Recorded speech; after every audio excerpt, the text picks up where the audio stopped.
everybody. How are we?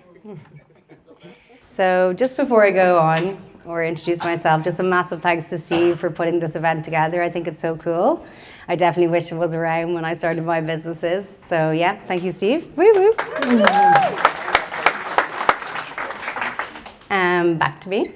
So for those of you that don't know me, my name's Emma. I'm 34 and I'm from Meath. I have lived a lot of places. I've done a lot of things. And I guess I've been described as a bit of a serial entrepreneur. I've set up, I think, 7 businesses in the last 10 years.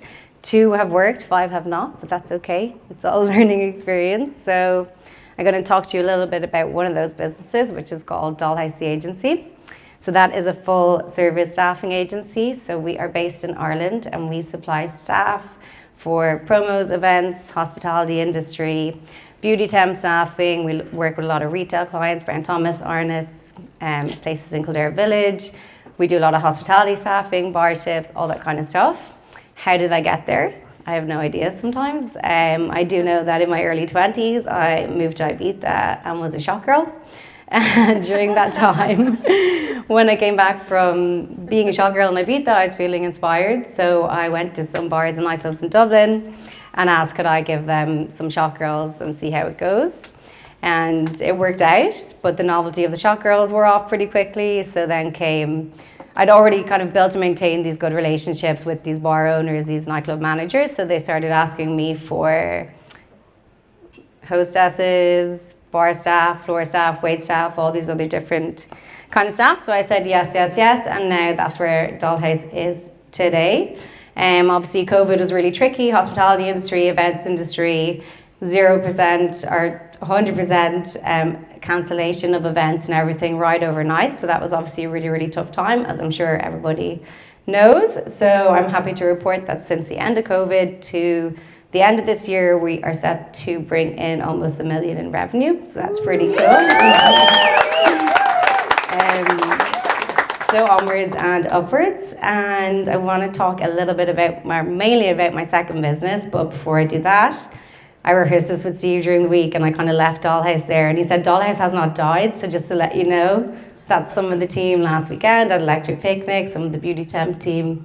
We worked with Boots all weekend. They had a great time, and Dollhouse is still very much in existence. I just don't really manage it day to day. I took a bit of a step back. There's a very good manager in there. There's some very good teams in there. So it didn't really need me too much more, and I have moved on to what I'm doing now. So right now I am running a floristry business with my best friend Jack.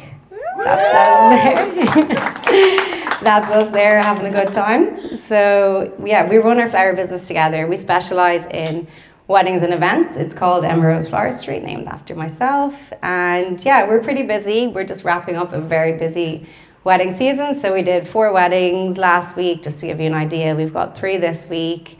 Gets a little quieter after next week, but lots of stuff going on. So I think this is our first real year of doing weddings. And we have done almost 70 by the end of the year, I think. And then hopefully next year we'll do almost double that. So it's pretty cool. That is just... this is some of the stuff that we do. So that's one of our brides from last week. That's an arch that we made at a wedding a couple of months ago. So why I love it. So one of the main reasons why I love it is definitely working for myself. So I definitely tried to work for other people or under other people or all that kind of stuff, but it just never really did it for me, I guess. And I think that's just down to my personality and me. And maybe some people in the room can relate, but also it was a good creative outlet for me. So staffing and marketing and all that kind of stuff, it was great, but it wasn't really creative. But in floristry, obviously it's a very creative job. You get to kind of decide on different things that you can make, and it's really great, and I really, really love it. And I think I'm definitely a people person, and in the flower world you get to meet a lot of people on a day-to-day basis, from the flower growers to the suppliers to the people who manage the venues, everything like that. And mainly me and Jack get to drive around Ireland and look at all the hotels and the houses and the castles, which is pretty cool as well. That is just something we did for one of our clients a while ago, so it's pretty cool. Sometimes the client, and especially an event client or a brand, that's Toyota, they'll just give you like an idea or a starting point, and then you take it and you create based on that. So it's really, really cool. Get to do some really nice things. This morning we did the launch for Pretty Little Thing, Naomi Campbell.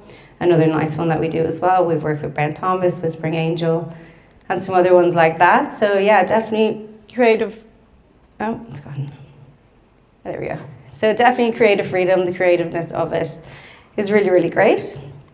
How I ended up here. Again, sometimes I'm like, I don't know. But I definitely wasn't born being like, I'm going to be a florist. It just kind of happened. I went to college, I studied business, I studied Spanish, not floristry, nothing like that. I kind of figured it out in my late 20s. I think I was 28. And yeah, I was just kind of a little bit unfulfilled, a little bit kind of maybe bored doing what I was doing. So I impulsively decided I was going to move to London and be a florist. So I did that. I went to London, and I think Ireland's quite small in the sense of some things, and I think floristry just didn't really have the opportunities that I was looking for, so I went to London. I mean, I was really starting at the beginning. I didn't know anything. It was like the name of 5 flowers and that was it. So I just chose a couple of different shops and people that I admired and worked for free.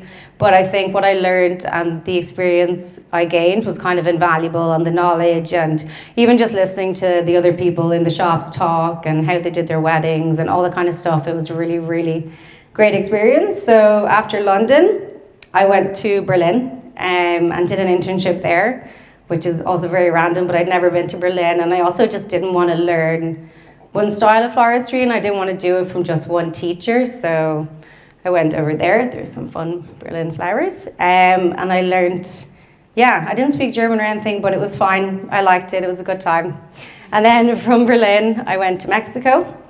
And I studied with this amazing flower teacher there. And she was also a flower grower. She had her own kind of flower farm. So I learned a bit about that as well, which was great. And she was just a really interesting, really good teacher. My flower journey took me other places, Yorkshire, Fife in Scotland, things like that. So yeah, it brought me a few places. Really, really liked it.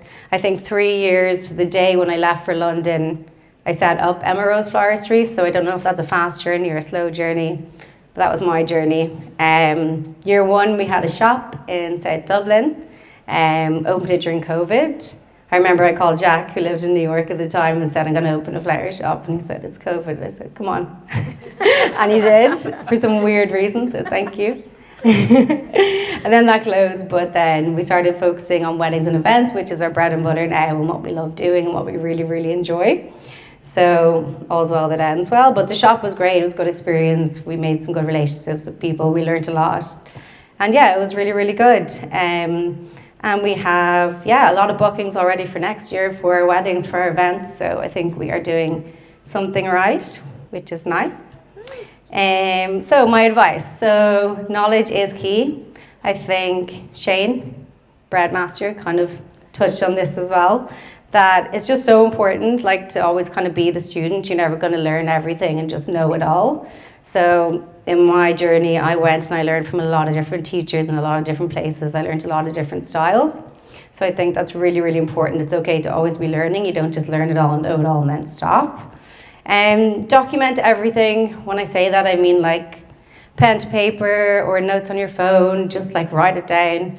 If you're having a bad day on your journey, look back. I didn't do this, but I really wish I did. So you can look back and see how far you've come. And you can read about a good day that you had if you're having a bad one. So I think that's a good thing to say. The last thing is kind of confidence, back yourself, and have a nothing to lose attitude. I think that's important as well. And yeah, so this is myself and Jack on the knowledge point. We're always kind of still upskilling, still learning. So this is me at my first flower course 5 years ago, and this is me in the same place, the same teacher a couple of months ago. So you can always go back. There's always more to learn. And yeah, just have a nothing to lose attitude, and most importantly, just gonna do it your own way. That's kind of it.